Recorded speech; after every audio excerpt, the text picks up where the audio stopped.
مطلب سائنس کا دائرہ صرف یہی جو دکھ رہا ہے اور آس پاس جتنے ہیں، آس پاس جتنے دور تک جا سکتے ہیں وہیں تک ہے، اور عالم جو چھونے والے جو ٹچیبل تھنگ ہے وہیں تک دائرہ ہے، اور جو اپنے مائکروسکوپ سے اور بھی چیز سے جو مطلب ان کے پاس اپارٹس اس سے وہ دیکھ سکتے ہیں، بس وہیں تک وہ ریسرچ کرتے ہیں۔ لیکن جو عالم الغیب اس کے دستر سے بعد، مثلا زندگی اور موت کا درمیانی وقفہ تو کسی حد تک سائنس کے دائرے کار میں آتا ہے، لیکن زندگی سے پہلے اور موت کے بعد کے حقائق اس کے بس کی بات نہیں۔ زندگی کا جو دائرہ اس میں تو سائنس سے ریسرچ کر سکتا ہے، لیکن زندگی سے پہلے اور زندگی کے بعد کا اس کے بس کی بات ہے۔ یہ مخلوق کو سمجھنے کی تو کسی حد دعوے دار ہے، لیکن خالق کے بارے میں خاموش ہے۔ مخلوق کو تو سمجھنے کی تو دعوے دار ہے، لیکن خالق کے بارے میں خاموش ہے، یعنی کہ اللہ کے بارے میں خاموش ہے۔ جسم کا تو تھوڑا ہی بہت علم رکھتی ہے، لیکن نفس اور روح کے معاملات اس کی پہنچ سے باہر ہے۔ جسم کا تھوڑا علم ہے، لیکن نفس کا اور روح کا معاملہ اس کے پہنچ سے کافی باہر ہے۔ یعنی ٹوٹل حقیقت کی تلاش میں سائنس ایک محدود ذریعہ علم ہے۔ ان حالات سرکمسٹانسز میں یہ سوال اہم ہے کہ سائنس کے دائرہ کار سے باہر کے حقائق کا انسان کو کیسے علم ہوا؟ اس کا جواب وہی ہے۔ یعنی زمین پر آسمان زندگی گزارنے کے لیے تو رب العالمین نے انسان کو سائنس کا علم دیا، لیکن اس کی روحانی بالادگی کے لیے اس نے وحی کا انتظام کر دیا۔ یعنی کہ زمین پر آسان زندگی گزارنے کے لیے تو رب العالمین نے انسان کو سائنس کا علم دیا۔ سائنس بولتے ہیں کسی بھی چیز کو تھوڑا چھان بین کر کے بنا لینا، اور سیریز بائی سیریز کوئی بھی چیز سائنس سے صرف وہ نہیں، مطلب کہ فزکس کیمسٹری بایو سائنس میں سارا چیز آ جاتا ہے۔ کسی بھی چیز کو اگر سیریز بائی سیریز اگر نالج لیا جائے تو سائنس کے اندر میں ہی آ جاتا ہے۔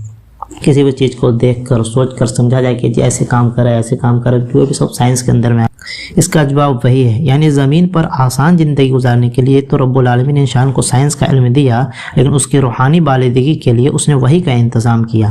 وحی اور سائنس میں فرق یہ ہے کہ سائنس عالم سیوا یعنی فزیکل ری علم کا علم ہے، مطلب فزیکل ری علم بولتے ہیں کہ فزیکل یعنی کچھ چھوا جا سکے، جو ٹچ کیا سکے، جو ہارڈ مٹیریل ہو، اچھا کا علم، اور وہی غالب عالم الغیب یعنی کہ میٹا فزیکل ورلڈ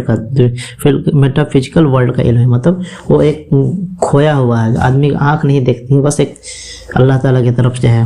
تمام علم اللہ ہی کی طرف سے ہے، اور جسے جتنا چاہے وہ دے دیتا ہے۔ اس کی مرضی کے مطابق ہر دور میں سائنس اور وحی کے علوم اترتے رہے ہیں، جبکہ سائنس کے لیے اللہ تعالیٰ نے سائنسدان پیدا کیے، وحی کے لیے وہ اپنے مخصوص بندے جنہیں پیغمبر یا رسول کہتے ہیں بھیجتا رہا۔ اس علم کو اللہ تبارک و تعالیٰ نے آخری نبی اور ہمارے پیارے آقا حضرت محمد مصطفیٰ صلی اللہ علیہ وسلم پر مکمل کر دیا۔ انسانیت کی یہ انتہائی خوش قسمتی ہے کہ 100% شق و صبح سے بالا تر وحی کا یہ علم قرآن حکیم کی شکل میں محفوظ ہے، اور اس کی تفصیلات اور جزیات حامل وحی صلی اللہ علیہ وسلم کی سنت میں موجود ہے۔ قرآن حکیم یہ ثابت کرتا ہے کہ قرآن ثابت کرتا ہے کہ سائنس اور جو علم الغیب ہے دونوں ایک دوسرے سے مطلب ملا ہوا ہے، ایک دوسرے سے جڑا ہوا ہے، وہ ایک دوسرے سے الگ نہیں ہے، اس کو الگ نہ سمجھیں۔ اچھا، لیکن اس کے لیے ایک ہائی لیول کا نالج کی ضرورت ہے۔ اس لیے ظاہر سے باطن کو پہچان ہوگی،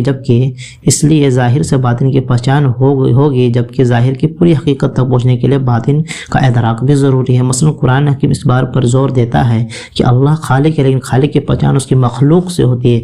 صلاح ایک روحانی عبادت یعنی کہ نماز ایک روحانی عبادت ہے، لیکن جسمانی طور پر ادا کی جاتی ہے، اور اس کی بنیاد تیاری وضو ہے جو پانی سے کیا جاتا ہے۔ غرض قرآن روح اور جسم، دنیا اور آخرت کو ایک دوسرے سے علیحدہ نہیں کرتا، بلکہ اس کی تعلیم یہ ہے کہ آخرت کا سامان اسی دنیا میں سے بن کر جاتا ہے۔ یہ سب ایک ہی وحدت کے مختلف نظارے ہیں، پہلی اور آخری حقیقت وحدت ہی ہے۔ سائنس اور مذہب دونوں کا مقصد اس حقیقت کا کلی طور پر ادراک ہے، اور اسی تلاش میں انسان کی معراج ہے۔ روح اور جسم آپس میں باہم متصل ایک دوسرے سے جڑے ہوئے ہیں۔ آخرت دنیا آخرت آپس میں باہم ایک دوسرے سے جڑے ہوئے ہیں۔ وحی اور سائنس ایک دوسرے سے جڑی ہوئی ہے۔ قرآن پاک سائنس کی انتہا ہے۔ سائنس اور قرآن حکیم کے دائرہ کار کو سمجھتے ہوئے ہم یہ کہہ سکتے ہیں کہ جو سائنس کی انتہا ہے وہ اللہ کے کلام کی ابتدا ہے، جبکہ قرآن حکیم کل ہے، سائنس جز ہے، یعنی کہ وہ کل ہے، ٹوٹل ہے، پورا ہے، کمپلیٹ ہے، مکمل ہے۔ لیکن سائنس جز ہے، ایک چھوٹا سا ٹکڑا ہے۔ آپ اس بات کو قرآن حکیم کے ویژن اور مقصد میں دیکھ سکتے ہیں، یعنی کہ مشن اسٹیٹمنٹ میں دیکھ سکتے ہیں جو سورہ فاتحہ کا مجموعہ ہے۔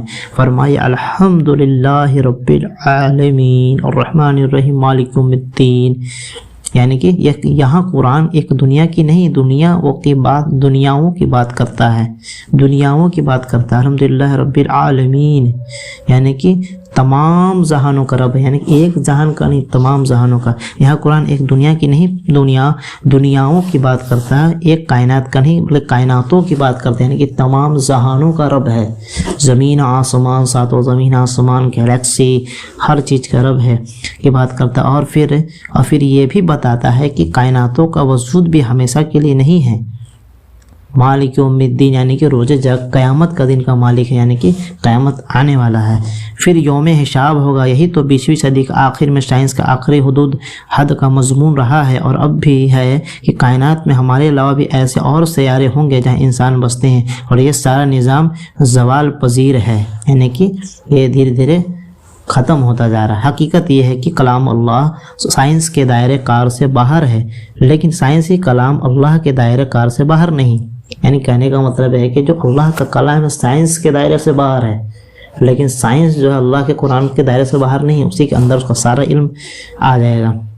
یہ ایک ٹوٹل حقیقت سپر سیٹ ہے، یہ ایک ٹوٹل حقیقت سپر سیٹ ہے، وہ اس کا ایک ادنا حصہ ہے، یعنی کہ قرآن ایک پورا سپر سیٹ ہے اور وہ سائنس اس کا ایک ادنا حصہ ہے، چھوٹا حصہ۔ قرآن حکیم کل ہے، ہولسٹک اپروچ کی تعلیم دیتا ہے، یعنی کہ ایک پاکیزہ شکشا دیتا ہے، ایک پاکیزہ تعلیم دیتا ہے، پاکیزہ علم ہم کو دیتا ہے، ہولسٹک اپروچ کی تعلیم دیتا ہے، جبکہ سائنس جزیات پارشیلز کے مطابق بات کرتی ہے۔ اور جیسے اوپر کہا گیا ہے کہ سائنس دنیا کے لیے ہے، قرآن دنیا و آخرت دونوں کے لیے رہنما کرتا ہے۔ سائنس صرف دنیا میں کام آئے گا، لیکن قرآن دنیا میں بھی کام آئے گا اور آخرت میں بھی کام آئے گا۔ اس لیے مومن قرآن حکیم کے ذریعہ سائنس اور وہی دونوں کی حقیقت کا داعی ہے، یعنی کہ مومن جو ہے قرآن حکیم کے ذریعے سائنس اور وہی دونوں کی حقیقت کا داعی ہے، مطلب اور دونوں کی بھلائی کا متلاسی ہے، یعنی کہ دونوں سے بھلائی اٹھانے والا ہے، دونوں کو بھلائی چاہنے والا ہے۔ اس کی دعا ہے ربنا آتنا فی الدنیا حسنۃ وفی الآخرۃ حسنۃ وقنا عذاب، یعنی کہ ہمیں دنیا میں بھی اچھا عطا فرما اور آخرت میں بھی اچھا عطا فرما۔ حضور صلی اللہ علیہ وسلم کے مطابق علم مومن کا ہتھیار ہے۔ آپ ہی کی دعا تھی رب زدنی علما۔ اس دعا میں علم وحی اور علم سائنس دونوں شامل ہیں۔ رب زدنی علما۔ اب ہم اس طرف آتے ہیں کہ قرآن حکیم میں کس قدر سائنس ہے۔ اس سوال کو سمجھنے کے لیے یہ بھی ضروری ہے کہ ہم سائنس اور ٹیکنالوجی کے فرق کو سمجھیں۔ سائنس دراصل قدرت کے اصولوں سے آگاہی کا نام ہے۔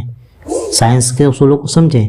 سائنس دراصل قدرت کی اصولوں سے آگاہی کا نام ہے، یعنی کہ قدرت کے کیا کیا قانون ہیں، کیا کیا ضابطے ہیں، کیسے کام کرتا ہے، کیسے یہ ہوتا ہے، کیسے یہ بنتا ہے، کیسے پیڑ کھانا اپنا بناتا ہے، انسان کس طرح سے کھانا کھاتا ہے اور اس کا کھانا کیسے پچتا ہے، پیڑ کیسے کھانا بناتے ہیں، کھانا کیسے وہ پچاتے ہیں، اور جانور تمام جہان اس کا علوم ہے۔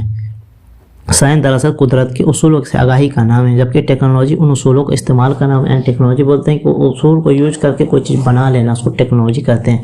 جیسے موبائل فون، لیپ ٹاپس، موبائل ٹاور اور جتنے بھی ہے ٹی وی، گاڑی، موٹر، ریلوے، سب ٹیکنالوجی کے اندر آ جاتے ہیں، استعمال کا نام ہے۔ مثلا موجودہ زمانہ الیکٹرانک کے کمیونیکیشن کا حیران کن دور ہے۔ Telephone, mobile phone, radio, T V, computer اور سیٹلائٹ ذرائع ابلاغ وغیرہ نے دنیا بھر میں ایک انقلاب برپا کر دیا ہے۔ یہ ٹیکنالوجی کا نتیجہ ہے، لیکن ان سب کا کام کرنے کا بنیادی اصول الیکٹرو میگنیٹک ریڈیشن، یعنی کہ اسی پر یہ سارا چیز کام کرتا ہے۔ جو ترنگ ہوتی ہے وہاں ترنگ پر ہی سارا چیز کام کرتا ہے، جس کے اصولوں کا میکسویل نے 1860 میں دریافت کیا تھا۔ ایک اور مثال ایٹمی توانائی کی ہے، یعنی ایٹمی طاقت کی ہے، جس کے مرہون منت دنیا بھر میں چلنے والے ایٹمی ری ایکٹر، ہر طرح کے ایٹمی ہتھیار، تمام طرح کے ایٹمی ریڈیشن پر چلنے والے آلات ہیں۔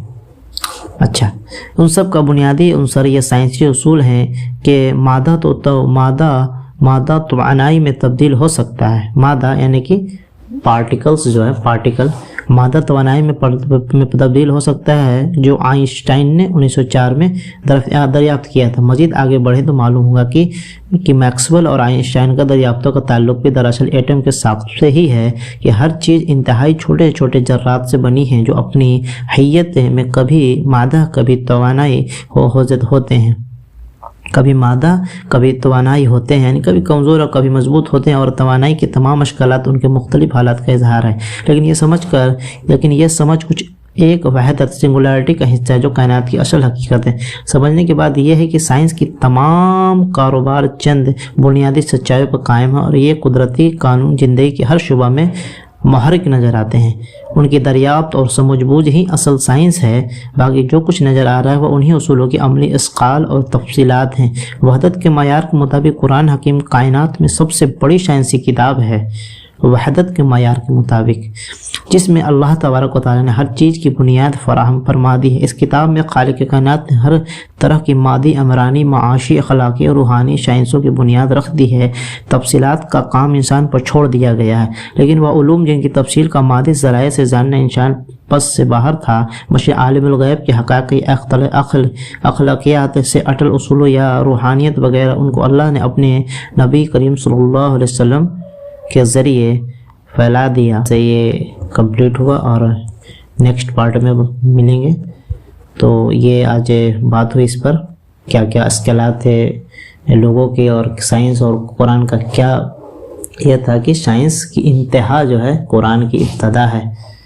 اچھا، اس طرح سے یہ کافی انٹرسٹنگ ہے، اور آگے ٹھیک ہے ملتے ہیں۔ لیٹنو کو لائک شیئر سبسکرائب کرنا بولے، ملتے ہیں نیکسٹ ویڈیو میں، اور اس میں ایک سے ایک آپ کو نئے سائنسی ابھی اسٹارٹنگ ہے۔ ملتے ہیں نیکسٹ ویڈیو میں۔ السلام علیکم۔ لائک شیئر سبسکرائب کرنا نہ بھولیں۔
والے